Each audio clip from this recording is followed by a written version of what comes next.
Umar berkata, ada apa pandangan kamu semua mengenai ayat Allah Subhanahu wa taala, idza jaa nasrullahi wal fath? Sebagian daripada mereka menjawab, Allah memerintahkan kita supaya bertasbih kepadanya dan beristighfar apabila dia menang, apabila kita menang dan beroleh kejayaan. Tetapi sebagian daripada mereka hanya berdiam diri dan tidak berkata apa-apa. Lalu Umar pun bertanya kepadaku, apakah pandangan kamu sama dengan pandangan mereka, wahai Ibn Abbas? Lalu aku pun menjawab, tidak.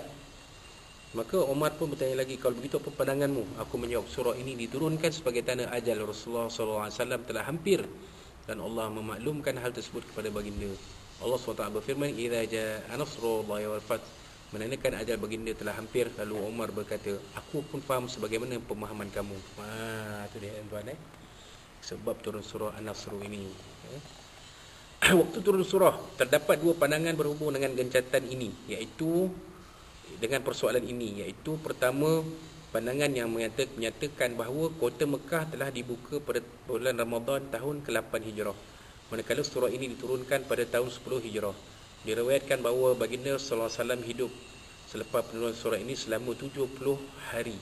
Oleh yang demikian surah ini dinamakan sebagai surah pamitan atau at-taudi', ini selamat tinggal. Kedua, pandangan yang menyatakan bahawa surah ini diturunkan sebelum pembukaan kota Mekah. Ini adalah janji Allah kepada Nabi untuk membantu baginda mengalahkan penduduk Mekah serta menakluki atau membuka kota Mekah dengan era Islam. Ayat yang seumpama ini ialah firman Allah Subhanahu wa taala dalam surah Al-Qasas ayat 85. Kita lihat surah Al-Qasas ayat 85.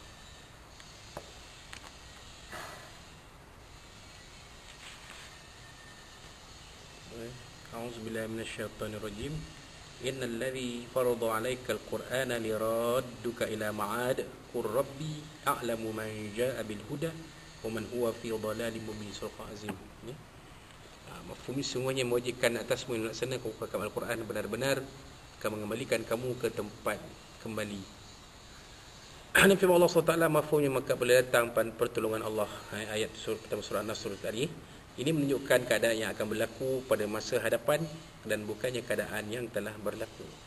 Menurut pendapat, pemberitahuan berhubung dengan pembukaan kota Mekah adalah sebelum peristiwa tersebut berlaku. Perkhabaran ini menunjukkan mujizat Nabi SAW dan tanda nubuwah baginda sebagai seorang Rasulullah.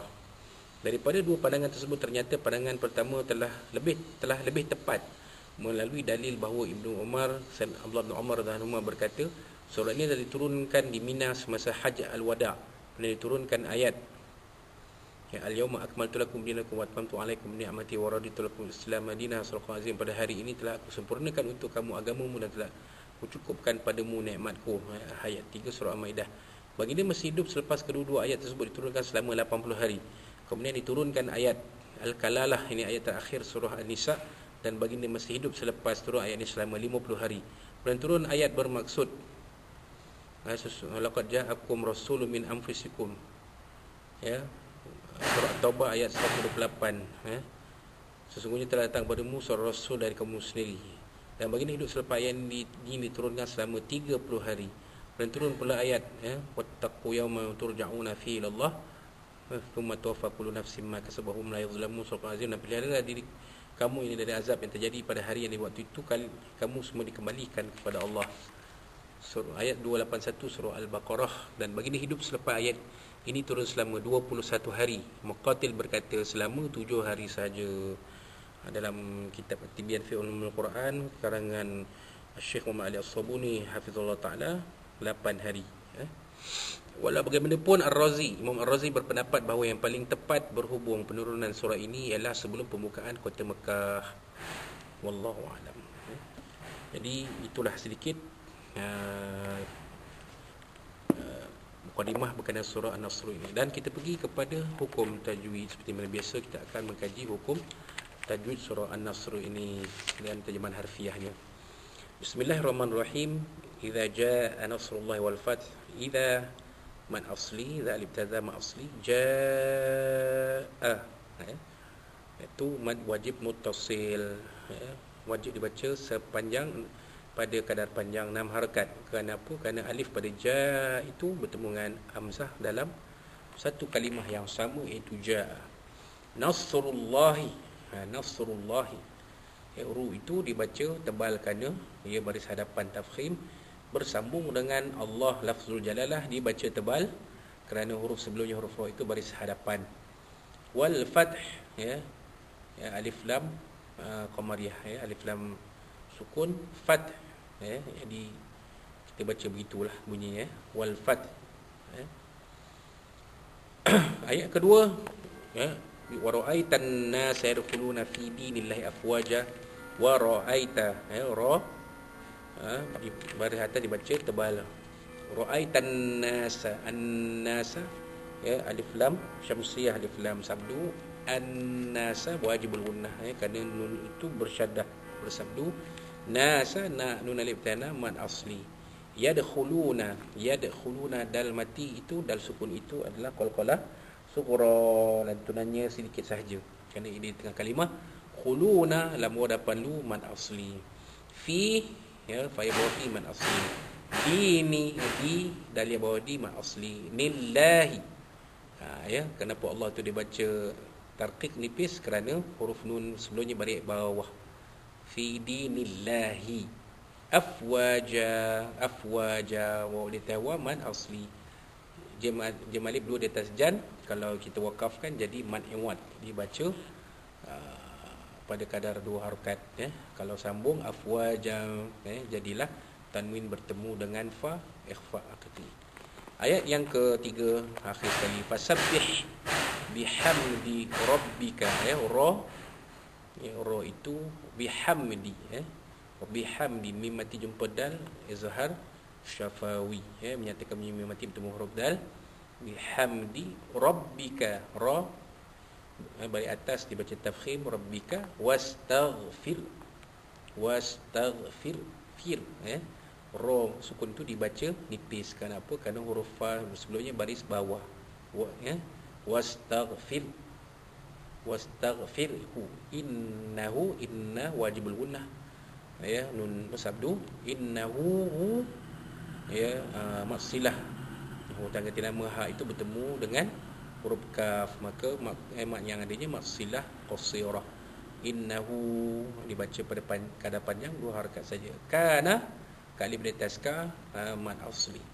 Tawwaba, tawwaba, kana tawwaba, tawwa wa li tawwa mad asli ba, ini sekiranya kita wakafkan dia jadi mad iwad, ya, panjangnya dua harakat sahaja, ya.